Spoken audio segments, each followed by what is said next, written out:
প্রথম মানব হজরত আদম আলাইসাল্লামকে সৃষ্টি করে আল্লাহ পাক যখন হজরত আজরাইল আলাইসাল্লামকে জীবকুলের প্রাণ সংহারের কাজে নিয়োজিত করেন, তখন তিনি আরজ করলেন, হে পরওয়ারদিগার, মৃত্যু সেটা আবার কি?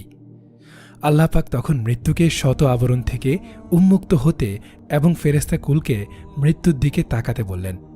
সকলে মৃত্যুকে দেখার জন্য দাঁড়ালে আল্লাহ পাক মৃত্যুকে বললেন, তোমার সকল ডানা মেলে এদের উপরে উড়ে বেড়াও এবং তোমার সকল চোখ খুলে এদের দিকে তাকাও।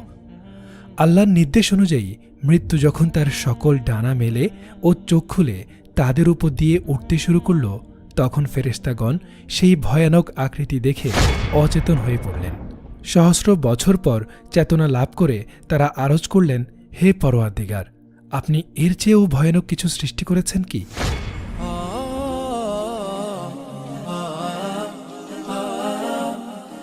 আল্লাহ তাআলা মৃত্যু সৃষ্টি করে শত আবরণের ভেতর অদৃশ্য করে রাখেন।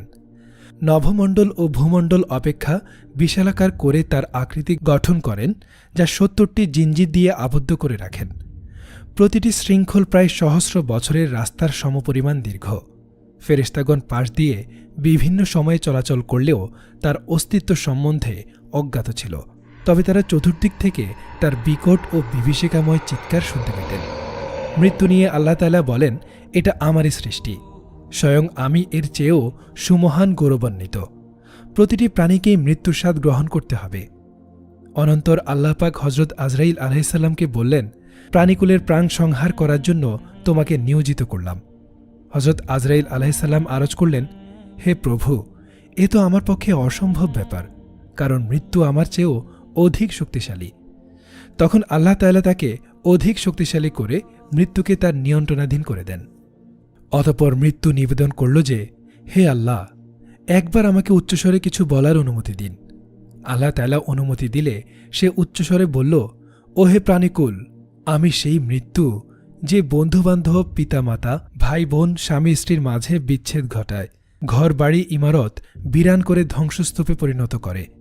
তোমরা গগনচুম্বী অট্টালিকায় অবস্থান করলেও আমি তোমাদের নিকট পৌঁছাব। সবাইকেই আমার স্বাদ নিতে হবে। মানুষের অন্তিম মুহূর্ত ঘনিয়ে এলে মৃত্যু বিকট মূর্তি ধারণ করে উপস্থিত হয়। মৃত্যু পথযাত্রী সেই বিকট আকৃতি দেখে বলে, কে তুমি, কি চাও? প্রত্যুত্তরে মৃত্যু বলে, আমি মৃত্যু, আমি তোমাকে দুনিয়া থেকে বিদায় করব, তোমার সন্তানদেরকে অনাথ ইয়াতিম করব, তোমার স্ত্রীকে বিধবা করব, যারা তোমাকে এবং তুমি যাদেরকে পছন্দ করনি সে সকল উত্তরাধিকারদের মধ্যে তোমার ধন দৌলত বন্টন করব। তোমার নেক আমল আজ তোমার সঙ্গী, তাছাড়া আর কিছুই তোমার কোনো উপকার করতে সক্ষম হবে না। এই কথা শুনে সে ব্যক্তি অন্যদিকে মুখ ফিরিয়ে নেবে, কিন্তু সেদিকেও মৃত্যুকেই দেখতে পাবে। তা দেখে মৃত্যু বলবে, ওহে, তুমি কি ভুলে গেছ? আমি মৃত্যু, যে তোমার সামনে থেকে তোমার পিতামাতাকে কেড়ে নিয়েছি। তুমি তাদেরকে কোনোভাবেই ধরে রাখতে পারোনি। পুনরায় আজ আমি তোমার রূহ তোমার সন্তানদের সামনে থেকে ছিনিয়ে নেব। তারাও তোমাকে কোনোভাবেই ধরে রাখতে পারবে না। অত্যন্ত শক্তিশালী জাতিও আমার হাতে ধ্বংসপ্রাপ্ত হয়েছে। আল্লাহ সুবহানাহু তাআলা মালাকুল আরহাম নামক এক শ্রেণীর ফেরেশতা সৃষ্টি করে রেখেছেন। এরা শিশু মাতৃগর্ভে থাকাকালীন তার মৃত্যুস্থানের মাটি তার রক্ত মাংসের সাথে মিশিয়ে দেন। ফলে জন্মের পর মানুষ যেখানে সেখানে ঘুরে বেড়ালেও মৃত্যুর পূর্বক্ষণে রক্ত মাংসের সাথে মেশানো মাটি যে স্থান থেকে নেওয়া হয়েছিল সেখানে এসে উপস্থিত হয় এবং সেখানে তার ইহলীলা সাঙ্গ হয়। এ বিষয়ে আল্লাহ সুবহানাহু তাআলা ঘোষণা করেন, হে নবী, আপনি বলে দিন, তোমরা যদি আপন গৃহের ভেতরও থাকো, তথাপি যার যেথায় মৃত্যু লেখা আছে তাকে অবশ্যই সেথায় পৌঁছাতে হবে। হাদিস শরীফে আল্লাহর নবী সাল্লাল্লাহু আলাইহি সাল্লাম বলেন, প্রাচীনকালে হজরত আজরাইল আলাইহিসসালাম নবীগণের সাথে সাক্ষাৎ করতে আসতেন। একদিন তিনি হজরত সুলাইমান আলাইহিসসালামের দরবারে উপস্থিত হন। সেখানে গিয়ে সুশ্রী এক যুবকের প্রতি তিনি তীক্ষ্ণ দৃষ্টি নিক্ষেপ করলেন। ফলে যুবকটি ভীষণ ভয় পেয়ে গেল। কিছুক্ষণের মধ্যেই হজরত আজরাইল আলাইহিসসালাম চলে গেল। হজরত আজরাইল আলাইহিসসালাম প্রস্থানের পর উক্ত যুবক সুলাইমান আলাইহিসসালামের কাছে আরজ করল, হে আল্লাহর রাসূল, আমার নিবেদন, আপনার হুকুমে এই বাতাস যেন আমাকে এই মুহূর্তে চীন দেশে পৌঁছে দেয়।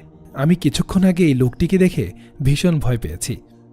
হজরত সুলাইমান আলাইহিসসালামের নির্দেশে বাতাস যুবকটিকে মুহূর্তের মধ্যে চীন দেশে পৌঁছে দিল।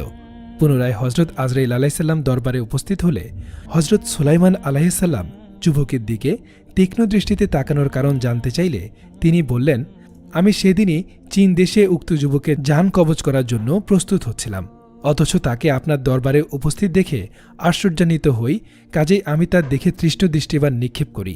সে ভয় পেয়ে তাকে চীন দেশে পৌঁছে দেওয়ার জন্য আপনাকে অনুরোধ জানায়, আর আমি ওই দিনই সেখানেই তার প্রাণ সংহার করি। মৃত্যু কখন আসবে? নবীজি সাল্লাল্লাহু আলাইহি সাল্লাম সাহাবায়ে কেরামদের জিজ্ঞেস করেন, মৃত্যু সম্পর্কে তোমাদের কি ধারণা? অর্থাৎ কে কতদিন বেঁচে থাকবে, কার কখন মৃত্যু আসবে, এ সম্পর্কে তোমাদের ধারণা জানতে চাই। উপস্থিত সাহাবীরা একজন বললেন, ইয়া রাসূলুল্লাহ, আমি যখন সকালে ঘুম থেকে উঠি তখন আমার এই বিশ্বাস হয় না যে রাত পর্যন্ত আমি পৌঁছাতে পারব, এর আগেই হয়তো চলে যাওয়ার ডাক এসে যাবে। দ্বিতীয় ব্যক্তি বললেন, ইয়া রাসূলুল্লাহ, আমি যখন 4 রাকাত নামাজ পড়ার নিয়তে জায়নামাজে দাঁড়াই তখন আমার এই বিশ্বাস হয় না যে 4 রাকাত আমি শেষ করতে পারব।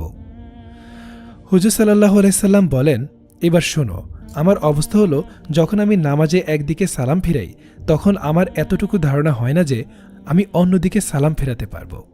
সুবহানাল্লাহ।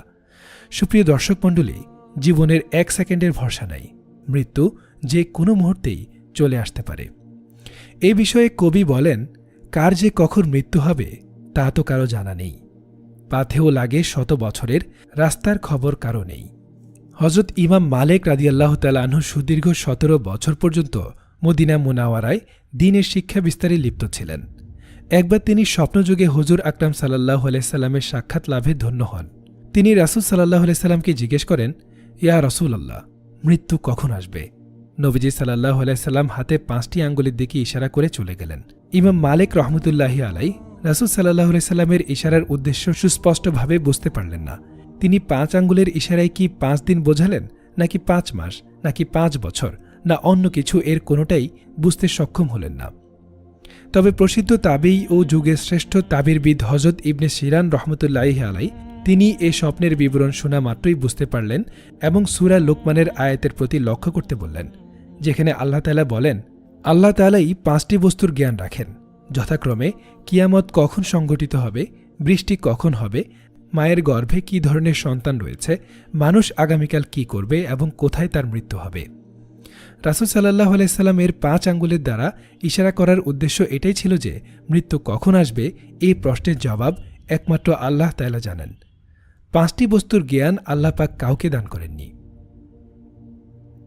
আল্লাহ সুবহানাহু ওয়া তাআলা আমাদের সবাইকে উত্তম মৃত্যু এবং ঈমানের সহিত মৃত্যু দান করুক। আমিন।